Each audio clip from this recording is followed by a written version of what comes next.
सतगुरु के साचे निवाचे प्यारे साथ संगत जी, प्यार और सत्कार से कहना धान निरंकार जी। संपूर्ण हरदेव बानी में सतगुरु बाबा हरदेव सिंह जी महाराज इस शब्द द्वारा हमें समझाते हैं, सतगुरु के विश्वास की ज्योति जगी हुई है जिस मन में, इसमें कुछ संदेह नहीं कि ज्ञान ठहरता उस मन में।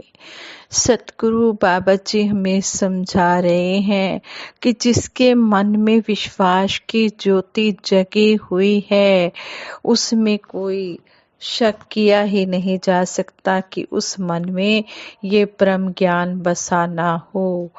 जिस मन में ब्रह्म ज्ञान बसा होता है, वही सतगुरु निरंकार पर पूर्ण विश्वास रखता है। साथ संगत जी कहते हैं, एक प्रचारक महात्मा से एक महापुरुष ने अपने घर पर चरण डालने की विनती की। महात्मा उनके घर पहुँचे। महात्मा की पत्नी ने खूब उस महात्मा की सेवा की। परिवार के दूसरे सदस्यों ने भी सेवा में पूरा सहयोग किया। भोजन करने के बाद उस महात्मा ने दंपत्ति से पूछा, मैं काफी समय से आपके घर में हूँ, मैं देख रहा हूँ कि आप दोनों के चेहरों पर उदासी छाई है, आखिर बात क्या है? पति ने कहा, महात्मा जी, मेरी 3 बेटियां हैं, बड़ी बेटी विवाह योग्य हो गई है, उसकी शादी कैसे होगी, यह चिंता हमें खाए जा रही है। महात्मा ने पूछा, कहाँ है आपकी बड़ी बेटी? माता पिता ने अपनी बड़ी बेटी को बुलाया और बोले, महात्मा जी, यह रही हमारी बड़ी बेटी। महात्मा बोले, अरे जब से मैं आपके घर आया हूँ, यह बच्ची तो बड़ी खुशी खुशी सेवा कर रही है, इसके चेहरे पर तो मुझे शादी की कोई चिंता दिखाई नहीं दी। पति ने कहा, महात्मा जी, इसे चिंता करने की क्या जरूरत है, चिंता के लिए हम दोनों हैं ना। महात्मा ने कहा, अच्छा, फिर तो आप दोनों को भी चिंता करने की कोई जरूरत नहीं है, निरंकार के साकार रूप सतगुरु है ना। संपूर्ण अवतार बानी शब्द नंबर 264 की वह पंक्ति भूल गए क्या, जिसमें शहनशाह जी कह रहे हैं, जिसनों इसदा होए सहारा, काम नहीं उसदा अड़ सकदा। जिसको इस सतगुरु निरंकार दातार का सहारा होता है, उसके कोई काम रुक ही नहीं सकते। यह सुनकर पति पत्नी दोनों चुप हो गए। ठीक तो कह रहे हैं महात्मा, माता पिता बच्चों की हर जरूरत का ख्याल रखते हैं। बच्चों के सिर पर माता पिता का साया हो तो वे बेफिक्र रहते हैं। हमारे सिर पर भी सतगुरु निरंकार का हाथ है, हम क्यों चिंता कर रहे हैं? सिर्फ चिंता करने से आज तक किसी का कोई काम बना है जो हमारा बनेगा? सचमुच चिंता को मन में लाना बहुत महंगा साबित होता है। चिंता जब दिमाग में घर कर जाती है तो उसके रिश्तेदार भी बिन बुलाए साथ आ जाते हैं। इन रिश्तेदारों में है सिर दर्द, घबराहट, अनिद्रा, डिप्रेशन, हृदय रोग, अल्सर, मधुमेह, जोड़ों का दर्द, चेहरे पर झुर्रियों आदि का होना, बालों का असमय झड़ना और सफेद होना। चिंता इंसान की हिम्मत, खुशी और विश्वास को छीन लेती है। सतगुरु बाबा हरदेव सिंह जी महाराज अपने विचारों द्वारा हमें समझाते कि चिंता तो मुर्दे को जलाती है, चिता तो मुर्दे को जलाती है, लेकिन चिंता जिंदा इंसान को जलाती है। इसलिए संत चिंता नहीं करते, वो हमेशा सतगुरु निरंकार दातार का सहारा लेते हैं, इसका सिमरन करते हैं। चिंता न करने का अर्थ यह नहीं कि हाथ पर हाथ धरे आलसी बनकर हम बैठ जाएं।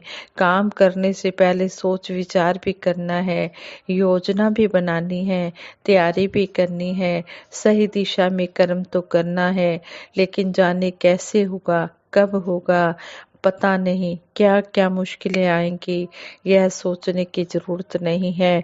यह टेंशन मानसिक शांति को चुरा लेता है। इस टेंशन से बचना जरूरी है। कर्म करते समय मन में यही भाव बना रहे कि हे सतगुरु, सब कुछ करने वाले और करवाने वाले आप ही हैं। किस घट में बैठकर क्या काम कब करवाना है, यह आप ही जानते हैं। जब आपने अपने चरणों से जोड़ा है तो आपने ही सब काम पूरे करने हैं। बस आप पर हमारा विश्वास अंतिम श्वास तक बना रहे। परम ममतामयी निरंकारी राजमाता जी भी अपने विचारों द्वारा हमें समझाते, जो सतगुरु पर अपना विश्वास पक्का करते हैं उनके मुश्किल से मुश्किल काम भी आसान हो जाते हैं। हरदम यह याद रहे कि हमें चिंता नहीं करनी है, सतगुरु हमारी चिंता करने के लिए हैं। अगर गलती से मन चिंता की ओर भागे, उस पल मन को प्रभु सिमरन में लगा दें, चिंता दूर भाग जाएगी। हमने सतगुरु निरंकार दातार पर पूर्ण विश्वास रखना है। इसके आगे यही अरदास करनी है, हे दातार सच्चे पातशाह, जिस तरह आप जी ने अपने चरणों से जोड़ा है, इसी तरह अपने चरणों से जोड़े रखना। अंतिम श्वास तक हम इसी तरह आप जी के चरणों में परिवार से ही जुड़े रहे। परिवार के ऊपर भी मेहर भरा हाथ रखना, सारे संसार के ऊपर भी मेहर भरा हाथ रखना, मेहर भरी नजर रखना। सबका भला करो करतार, मेरी मांग है ये दातार। संगत जी, एक और दासी स्टोरी आप जी के चरणों में शेयर करेगी। कहते हैं महात्मा बुद्ध के समय में एक बार श्रीवस्ती नगर में भयंकर अकाल पड़ा। सारी जनता त्राही त्राही कर उठी। लोग अनाज के एक एक दाने के लिए तरस गए। महात्मा बुद्ध ने जब जनता की ऐसी बुरी दशा देखी तो वह बहुत दुखी हुए। उन्होंने नगर के सभी लोगों की एक सभा बुलाई। सभा में उन्होंने लोगों से अपील करते हुए कहा, आप लोगों को परमात्मा ने काफी धन दिया है, आपके भंडारों में अनाज की भी कमी नहीं है। इस पीड़ा के समय जब सारी नगरी भूख से तड़फ रही है, तो मैं आप सभी से यही प्रार्थना करता हूँ कि जिनको भगवान ने धन दिया है, आप सब अपने अनाज के भंडार आम जनता के लिए खोल दें, अपनी तिजोरियों से धन को बाहर जाने दें, ताकि उस धन से साथ के नगरों से उस धन से साथ के नगरों से अनाज मंगवाया जा सके। यदि आपने थोड़ी सी भी उदारता दिखाई तो सारी नगरी जल्दी ही इस विनाशकारी अकाल से मुक्ति पा लेगी। सभी ने महात्मा बुद्ध की बातें सुनी, लेकिन परोपकार और मानव सेवा के लिए कोई भी अपना अनाज का भंडार और धन जनता को देने के लिए तैयार न हुआ। अपनी प्रार्थना का उन धनवानों के मन पर जरा भी प्रभाव न पड़ते देख महात्मा बुद्ध ने एक बार फिर कहा, यह सोचने विचारने का समय नहीं, कुछ कर गुजरने का समय है। मानवता के नाते आप सभी को आगे बढ़कर तड़फ रही जनता की सहायता करनी चाहिए। याद रखो, परोपकार के लिए खर्च किया गया धन कई गुना होकर वापस लौटता है। आप लोग आज जो कुछ भी देंगे, परमात्मा उसका सुफल आप सबको अवश्य देगा। अधिक सोचो नहीं, जनता की सहायता के लिए आगे बढ़ो। धनवान लोगों पर महात्मा बुद्ध की बातों का जरा भी असर नहीं पड़ा। धन के मोह के आगे मानवता की दुहाई कमजोर सिद्ध हुई। सभी धनी एक दूसरे की आंखों में झांकते हुए धीरे धीरे वहां से चले गए। अब वहां पर महात्मा बुद्ध बोले, अब वहां पर महात्मा बुद्ध, उनके कुछ श्रद्धालु और जनता की एक बड़ी भीड़ रह गई थी। महात्मा बुद्ध को धनवानों के इस तरह चले जाने का बहुत दुख हुआ। वह चुपचाप बैठे रहे। तभी भीड़ को चीरती हुई एक छोटी सी लड़की महात्मा बुद्ध के पास आ खड़ी हुई।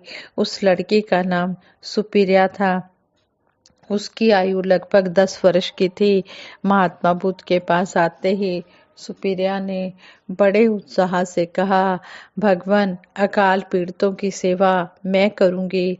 मैं सभी के लिए भोजन की व्यवस्था करूंगी। उस साधारण सी बच्ची के ऐसे उत्साही शब्द सुनकर महात्मा बुद्ध के होठों पर मुस्कान फैल गई। वह मुस्कुराते हुए सुपीरिया से बोले, तुम साधनहीन हो बेटी। अकाल पीड़ितों के भोजन की व्यवस्था करने का काम तुम नहीं कर सकोगी। यह काम तुम्हारे जैसी छोटी बच्ची के लिए मुश्किल है। महात्मा बुद्ध की बातों से सुपीरिया उदास नहीं हुई, निराश नहीं हुई। वह उसी उत्साह से बोली, भगवान, मेरी आयु छोटी सही, लेकिन मेरी भावना तो छोटी नहीं। मेरी भावना तो बहुत बड़ी है। मेरे पास साधनों की कमी है, लेकिन हिम्मत और विश्वास की तो कमी नहीं है। प्रभु, आप मुझे आशीर्वाद दीजिए। आपके आशीर्वाद से मैं अकाल पीड़ितों की अवश्य सहायता करूंगी। महात्मा बुद्ध के चेहरे से संतोष की चमक झलकी। उन्होंने सुपीरिया को आशीर्वाद दिया। महात्मा जी के आशीर्वाद के बाद सुपीरिया ने घर घर जाकर अकाल पीड़ितों के लिए दान मांगना शुरू किया। उस मासूम सी लड़की की संकल्प शक्ति से प्रेरित होकर दूसरे नागरिक भी अकाल पीड़ितों की सेवा में लग गए। धन और अनाज के ढेर लगने लगे। सुपीरिया की लगन, भावना और सेवा से नगर के धनी लोग भी इस सेवा में लग गए। उनके कठोर दिल भी नरम दिल बन गए। उन सब ने अपने अनाज के भंडार जनता के लिए खोल दिए। इकट्ठे किए गए धन से साथ वाले नगरों से अनाज मंगवाया गया। सुपीरिया की सेवा भावना और संकल्प शक्ति का रिजल्ट यह निकला कि वह नगर श्रीवस्ती नगर अकाल से मुक्ति पा गया। दृढ़ संकल्पी और आस्थावान व्यक्ति के लिए कोई भी काम मुश्किल नहीं है।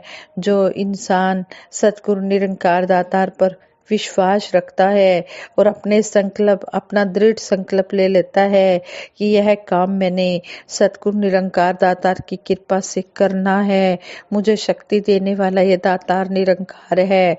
उसका ऐसा अटूट विश्वास जब सतगुरु निरंकार दातार पर होता है, वह इसका सहारा लेकर कोई भी काम करता है तो उसका काम अवश्य पूर्ण होता है। इसी तरह हम अपने मिशन का प्रचार भी अपने कर्मों के द्वारा करते चले जाएं। ये नहीं कि ब्रह्म ज्ञान लेने के बाद हम घर बैठ जाएं। नहीं, ब्रह्म ज्ञान लेने के बाद हमने सेवा सिमरन सत्संग करना है और जो भी हमें सिखलाई मिलती है उनको कर्म रूप में धारण करते चले जाना है। और फिर कर्म रूप में धारण करके हमने दूसरों को दिखाना है अपने कर्मों के द्वारा और फिर प्रेरणा देकर इस मिशन के साथ सभी को जोड़ना है और सभी का अटूट विश्वास बनाना है और सतगुरु के चरणों में यही अरदास करनी है कि हे देव, समर्पित कर पाए हर श्वास तुम्हारे चरणों में दृढ़ से दृढ़तर होता जाए। विश्वास तुम्हारे चरणों में, हमारा जो विश्वास है हे दातार सच्चे पातशाह, आप जी के चरणों में अटूट बना रहे। भक्ति से भरा जीवन दातार हमें देना, मजबूत पहाड़ों सा एतबार हमें देना। पहाड़ों की तरह मजबूत विश्वास देने वाला भी ये सतगुरु निरंकार दातार है। जिस पर ये कृपा कर देता है उसको ये राम से, प्रभु परमात्मा निरंकार से मिला देता है। जिस पर इसकी कृपा होती है वही सेवा सिमरन सत्संग कर पाता है। अपनी करने से कोई कुछ नहीं कर सकता। जब दातार सरकार की मर्जी होती है, कृपा दृष्टि होती है, तभी संतों का संग मिलता है, तभी ये सुंदर सुंदर वचन सुनने को मिलते हैं, तभी इन सुंदर वचनों को कर्म में ढालने की शक्ति मिलती है। साथ संगत जी, ये विचार करते हो बहुत सी गलतियां हुई होंगी, उन गलतियों के लिए आप जी क्षमा कर देना। बोला दे नक्शियां ते अमला दा रंग भर दे, जीवन गुजारा तेरे संता तो डरते डरते। साथ संगत जी, प्रेम से कहना, धन निरंकार जी।